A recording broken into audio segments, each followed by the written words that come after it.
en este video voy a estar explicando qué pruebas comprenden el protocolo del examen visual pediátrico 1. El protocolo de examen visual pediátrico 1 se basa en 4 evaluaciones que son muy importantes para los pequeños.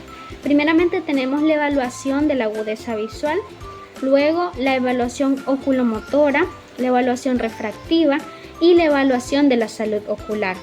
Estas pruebas comprenden un nivel no de complejidad, sino de estrategia para poder alcanzar resultados muy eficaces. Sabemos que estamos trabajando con niños.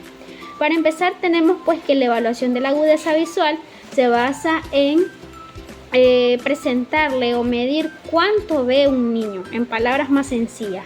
Por ejemplo, en recién nacidos tenemos unas pruebas que no son las mismas, por ejemplo, a un niño de 3 años.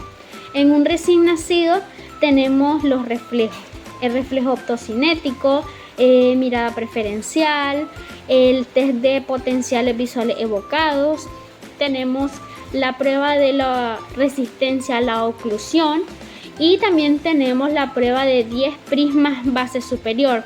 Estas pruebas son muy importantes para ver qué tanto ve el niño. No qué tanto ve, sino más que todo que si el niño ve en realidad, ¿ya?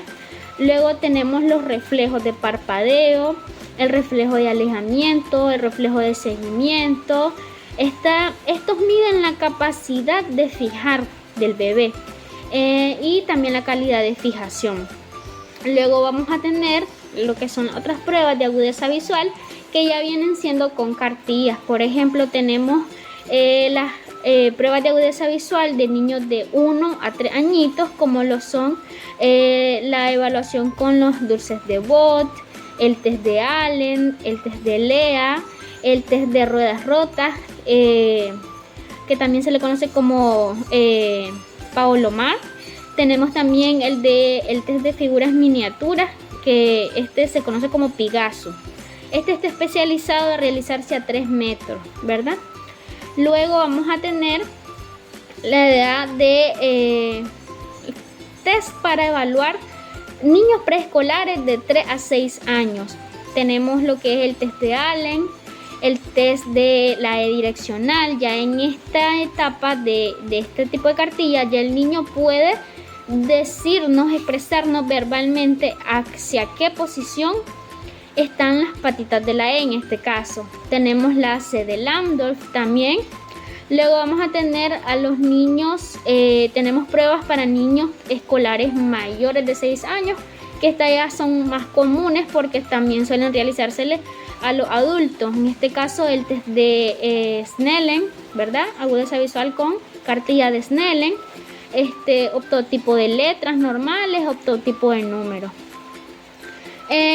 Aquí voy a estar poniendo un video de la evaluación que se le hizo a una pequeña de 5 años preescolar y ella se le evaluó, ¿verdad?, con una cartilla de Pigasso. Una de las cosas más importantes al momento de realizar una evaluación de agudeza visual en un pacientito, tanto no verbal como verbal, es que él pueda colaborar. Para esto, primeramente colocamos al pacientito, ¿verdad?, cómodo en un asiento, ¿verdad?, y le pedimos que él nos lea lo que nosotros le vamos a apuntar en la cartilla que lea. La cartilla la pondremos a 3 metros. Luego le vamos a decir que le vamos a ocluir un ojito, que no va a sentir dolor ni molestia y que lo vamos a hacer en ambos ojos. Primeramente ocluimos el ojito izquierdo para que se pueda empezar a realizar la agudeza visual con el ojito derecho. No podemos ejercer presión en el ojito para que el niño no sienta molestia, y luego hacemos el mismo procedimiento en el ojo izquierdo hasta donde el niño ya no pueda leer o ya no aguante más. Luego lo hacemos de forma binocular, tanto de lejos como de cerca. Cabe destacar que en dependencia de la edad del niño vamos a encontrar agudezas visuales que no son el 20-20. Es algo normal, debido a que en el nacimiento el globo ocular no está completamente desarrollado. Él se empieza a desarrollar a lo largo de los años después del nacimiento. Por ejemplo, tenemos valores aproximados de agudeza visual. En el recién nacido es de 20.800, 20.600, incluso 20.400 o 20.200. A la edad de 1 año, el niño tiene que tener aproximadamente una agudeza visual de 20.140. A los 2 años, aproximadamente 20.60. A los 3 años, 20.50. A los 4 años, 20.40. A los 6 años, aproximadamente entre 20.30, 20.25. Y ya a la edad de los 8 años, el niño tiene que tener 20.20 aproximadamente. Pájaro, caballo. Teléfono, pájaro, mano, carro. Caballo, mano, pastel, pájaro. Mano, teléfono, pájaro, caballo. Carro, pastel. Pastel, pájaro, carro, teléfono, mano, caballo,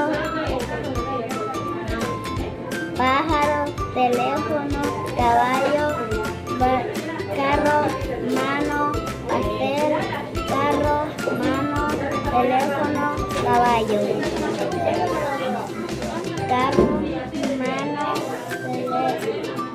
caballo, paloma, pastel, teléfono, pájaro, caballo, teléfono, pájaro, mano, paloma, caballo, carro, mano, paloma, teléfono, caballo, mano, pastel, pájaro, pastel, carro, caballo, paloma, teléfono, mano. Pastel, paloma, carro, teléfono, mano, caballo. Paloma, teléfono, caballo, carro, mano,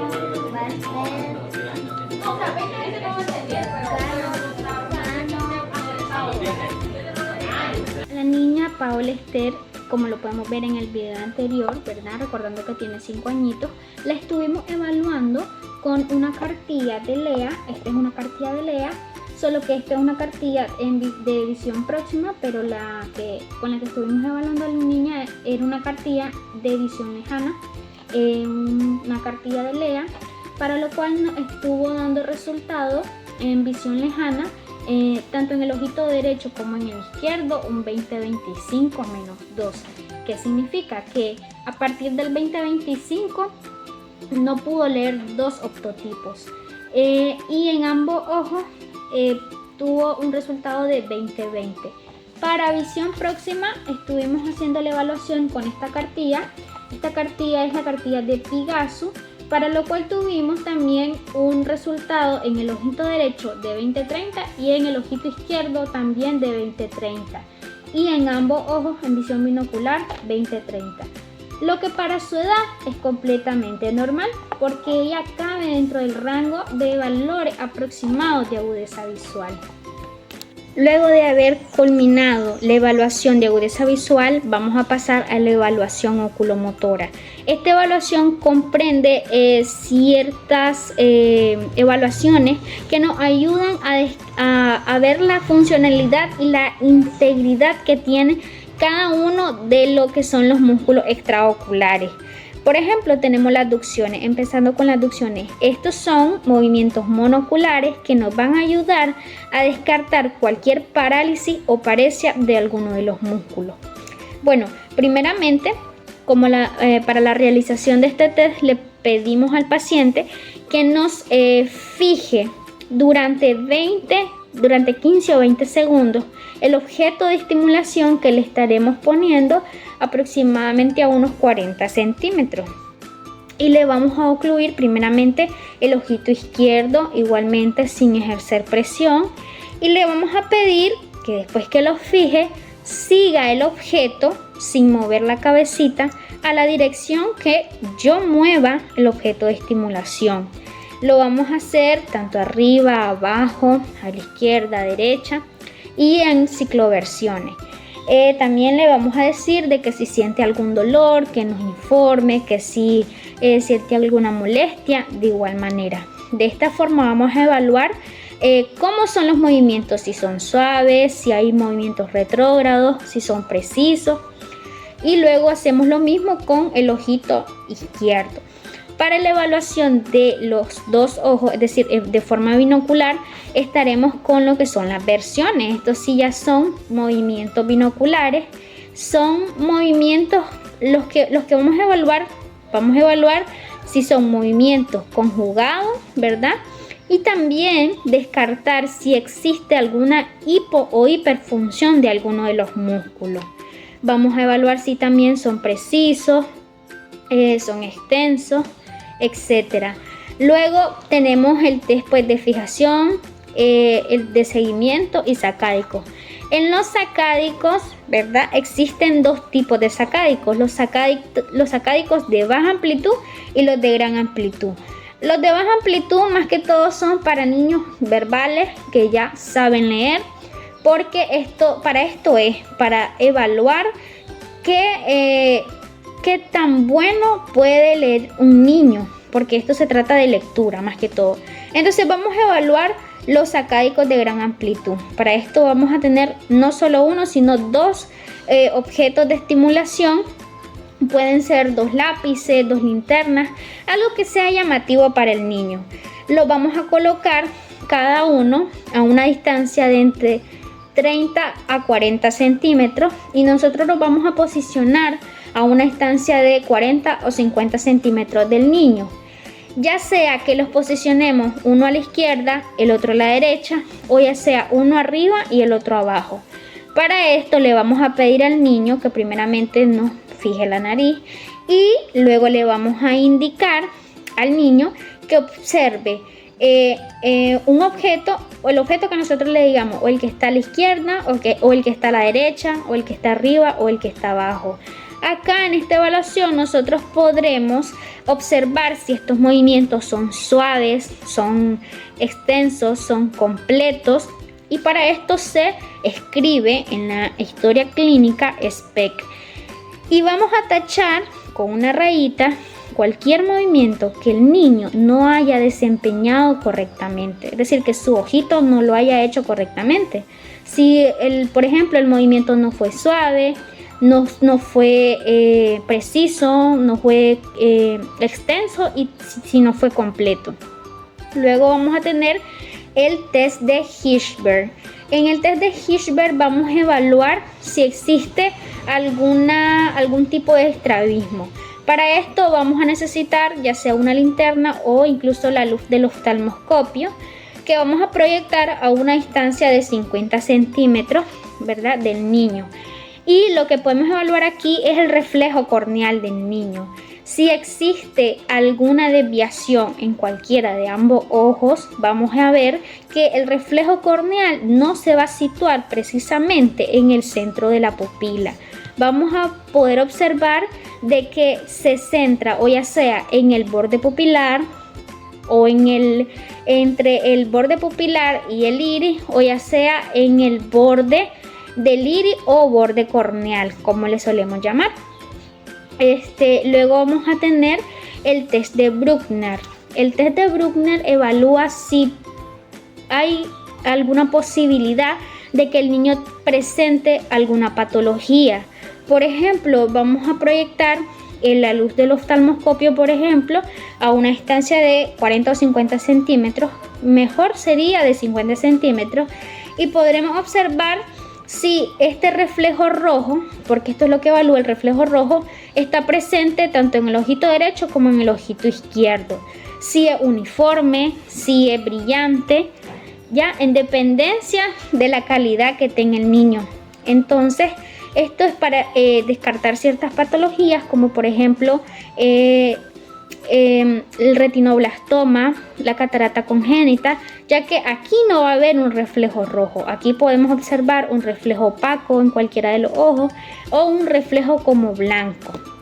Luego vamos a tener el cover test. Igualmente, este test evalúa ciertas desviaciones que son no manifiesto o manifiesto, como lo son los estrabismos o las forias. Igualmente se realiza en visión lejana y en visión cercana. El cover test se realiza como el cover, el uncover, el cover, uncover y cover alternante. Le pedimos al pacientito que nos fije un optotipo de la cartilla de agudeza visual que nosotros le vamos a indicar en visión lejana y le vamos a ocluir primeramente un ojito, esperamos 2 segundos, lo desocluimos, esperamos otros 2 segundos, lo volvemos a tapar, esperamos otros 2 segundos y lo desocluimos. Ahí vamos a ver si existe alguna presencia de foria o de etropia. Igualmente en el cover alternante, que vamos a ocluir un ojito, esperamos 2 segundos, ocluimos el otro ojito, esperamos 2 segundos, ocluimos el otro ojito y así sucesivamente hasta repetir únicamente 3 veces. Y ahí podemos descartar si existe algún estrabismo o alguna atropia como tal. Luego de eso vamos a tener lo que es la evaluación del estado refractivo. Cabe destacar de que la mayoría de los niños, no todos, pero sí la mayoría de los niños, nacen con un cierto grado de hipermetropía, que es completamente normal. Por ejemplo, de los 0 del recién nacido a 1 año, es normal que puedan tener aproximadamente un +3 de hipermetropía, es decir, 3 dioptrías de hipermetropía. A los 2 años es normal que puedan tener un +2. A los 3 años es normal que puedan tener un +0,75 a +1,50, máximo 2. A los 4 años es normal que tengan +0,50 hasta +1,50. A los 5 años es normal que tengan un +1.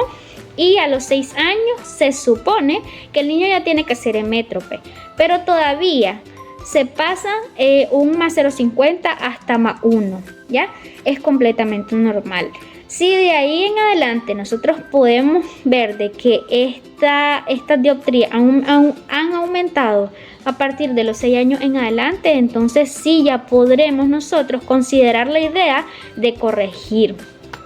En cuestión de la refracción, tenemos 2 técnicas muy especializadas para pacientitos pediátricos, lo que son la técnica de retinoscopía Mohindra y la técnica de retinoscopía con cicloplegia.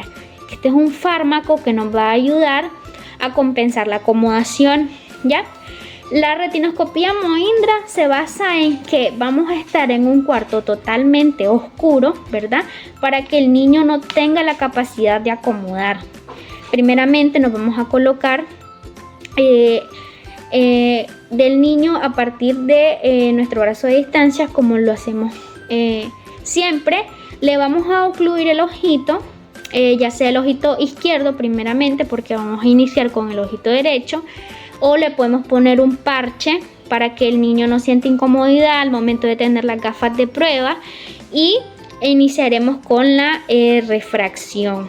Al momento de la corrección vamos a tener de que la retinoscopía Mohindra se basa en que hay una compensación del tono ciliar en la oscuridad. Entonces se dice de que en un pacientito que es hipermétrope le vamos a restar 1.25 dioptrías, porque esto compensa el tono ciliar del niño en la oscuridad. Y si el pacientito es miope, vamos a restarle 1.25 al valor obtenido de la retinoscopía como tal. Entonces, ¿esto a qué se debe? Este 1.25, bueno, este ajuste del 1.25 se da que corresponde a la diferencia entre la distancia de trabajo que nosotros utilizamos y lo que es a 50 centímetros generalmente, y 2 dioptrías, ¿verdad? Y el 0.75 a la acomodación tónica, ¿ya? Luego vamos a tener la retinoscopía cicloplégica. Para esto es muy importante evaluar la condición del paciente, porque esto es un poquito más complejo, ya que este es un fármaco que va a hacer que el niño esté emborronado incluso hasta por horas, y esto se le explica al papá, tutor, con quien llegue el niño, porque tiende a tener reacciones adversas. Para poder realizar una retinoscopía cicloplégica, primeramente tenemos que tener criterios para poder aplicarlo. Por ejemplo, en pacientes con glaucoma de ángulo cerrado no es conveniente aplicar cicloplegia. En pacientitos cardíacos con arritmias cardíacas o con taquicardias, por ejemplo, también no es conveniente poner cicloplegia. Igualmente en pacientitos, tenemos que tener cuidado en pacientitos con síndrome de Down, ¿verdad? Y antecedentes de problemas neurológicos también, convulsiones o ya sea epilepsia, no es conveniente. En las reacciones adversas que podemos tener, por ejemplo, se le explica al papá o tutor de igual forma que puede el niño tener reacciones adversas, como por ejemplo enrojecimiento y lagrimeo en los ojitos, algún rash alérgico, puede tener algún rubor facial, puede tener palpitaciones cardíacas rápidas e irregulares, fiebre, hipotensión y dificultad respiratoria. Entonces siempre es muy importante verificar los antecedentes del niño y saber más o menos a qué él puede reaccionar alérgicamente. Luego vamos a tener pues los 3 tipos de ciclopléjicos que se pueden utilizar al momento de realizar la retinoscopía. Tenemos la tropicamida, que esta es un ciclopléjico que provoca prácticamente la dilatación aproximadamente entre 20 a 30 minutos después de la instalación del fármaco. Este efecto va a durar 4 horas. Este posee un bajo efecto ciclopléjico, por lo cual es muy utilizado en niños que pues ya se sabe que no es bueno que tengan la vista borrosa por tantas horas. Esta tropicamida compensa o elimina el tono ciliar de 0,50 dioptrías aproximadamente.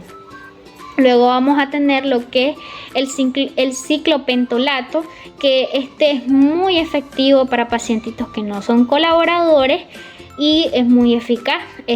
Su aparición lo tiene aproximadamente, es rápida, entre 30 a 45 minutos, con una duración del efecto de 24 horas. El niño, es decir, va a andar con la vista borrosa durante 24 horas aproximadamente. Y esta genera una compensación del tono ciliar de 0,75 dioptrías. Luego vamos a tener la atropina. Este ciclopléjico es el más potente y el que tiende a tener más reacciones adversas. Por eso no es tan recomendable aplicarlo a pacientitos pediátricos. Este es más potente, sin embargo, pues como lo decía, tiene más reacciones adversas a los niños, por lo que es recomendable usarlo en niños ya mayores de los 5 años. Su efecto puede extenderse más de una semana hasta 15 días. Por eso es muy importante que si se va a aplicar este ciclopléjico, aplicarlo 3 días antes de la evaluación del niño, para que no tengamos tanto problema con eso de lo que es si llega a presentar alguna reacción adversa. Y esta genera una compensación del tono ciliar de aproximadamente 1 a 25 dioptrías. Para poder prescribir la refracción final, vamos a tener en cuenta ciertos parámetros que nos van a ayudar a realizarla, en dependencia del tipo de retinoscopía que hayamos hecho. Pero en este caso, como estamos hablando de la retinoscopía bajo cicloplegia, tenemos que tener en cuenta que nuestra lente de trabajo la vamos a restar antes de restar lo que se compensó del tono ciliar bajo la cicloplegia. Por ejemplo, en pacientitos hipermétropes le vamos a restar 0,50 dioptrías o 0,75 dioptrías, que esto es la compensación del tono ciliar. En pacientes miopes no vamos a restar absolutamente nada. Asimismo, lo que nos dio la refracción bajo cicloplegia es lo que vamos a prescribir. En pacientes en pacientes astigmáticos, le vamos a quitar 0,50 dioptrías a lo que es el cilindro. Y si es un astigmatismo miópico, únicamente le vamos a quitar al cilindro las 0,50 dioptrías, pero a la esfera no. En caso que sea un astigmatismo hipermétrope, sí, le vamos a quitar 0,75 dioptrías, en este caso a la esfera, y 0,50 dioptrías al cilindro. La última evaluación se basa en la evaluación de la salud ocular del pacientito. Acá se comprende lo que es la evaluación de la cámara anterior mediante una linterna y el fondo de ojo. En la evaluación de la cámara anterior, ¿cómo se hace? Bueno, le pedimos al paciente que mire hacia el infinito, puede ser algún punto en la pared o algún octotipo de la cartilla de agudeza visual, y nos vamos a posicionar lateralmente al paciente. Vamos a colocarle la linterna lateralmente aproximadamente entre unos 20 o 30 grados, ¿verdad? Respecto al eje visual del ojito, temporalmente, es decir, desde acá, desde esta parte de acá. Luego vamos a proyectar la luz. ¿Y cuál va a ser nuestra observación? Bueno, vamos a observar si la luz llega uniformemente en todo el iris como tal, o solo el lado nasal queda en sombra. Esto puede indicar una cámara anterior poco profunda o ya sea estrecha, lo que nos puede dar una sospecha de cierre angular, por ejemplo. Y si todo el iris se ilumina, significa que la cámara anterior es normal o es profunda.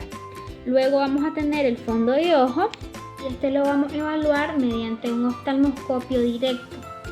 Primeramente posicionamos al paciente cómodamente, que mire un punto en la pared, un punto de fijación, y nos acercamos al paciente del lado temporal, sea ojo izquierdo u ojo derecho, y le pedimos al paciente que no mire la luz, únicamente que mire el punto. Vamos a entrar con el oftalmoscopio y nos vamos a posicionar 3 centímetros al ojito del paciente.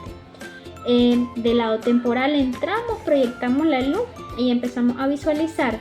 Lo que sí hay que tener en cuenta son ciertos parámetros al momento de visualizar estas estructuras, porque no es lo mismo en un fondo de ojo adulto. Por ejemplo, en un paciente que se sabe, según sus antecedentes neonatales, prenatales, que fue un paciente que no nació a término, que es un paciente prematuro, nos vamos a poder encontrar con una retina que no es muy rosada ni muy anaranjada.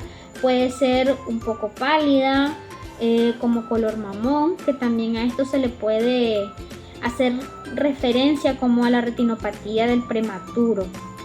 Y en la relación arteria-vena vamos a tener presente que son arterias y venas finas, que no están tan desarrolladas igualmente. Y en cuestión de la mácula, le vamos a pedir al pacientito que ahí sí nos observe la luz para poder visualizar la mácula. Al momento que nosotros le pedimos al paciente que mire la luz para poder observar la mácula, es ahí que nosotros vamos a poder verificar si existe reflejo foveal. Cabe destacar de que el reflejo foveal va a aparecer en niños a partir de los 4 o 5 años de edad en adelante. ¿Por qué? Porque la fobia va a estar completamente desarrollada a partir de esa edad, y la agudeza visual evoluciona simultáneamente con este reflejo foveal. Por eso se dice de que a la edad de los 5 años ya el niño tiene que tener una agudeza visual de 20/20.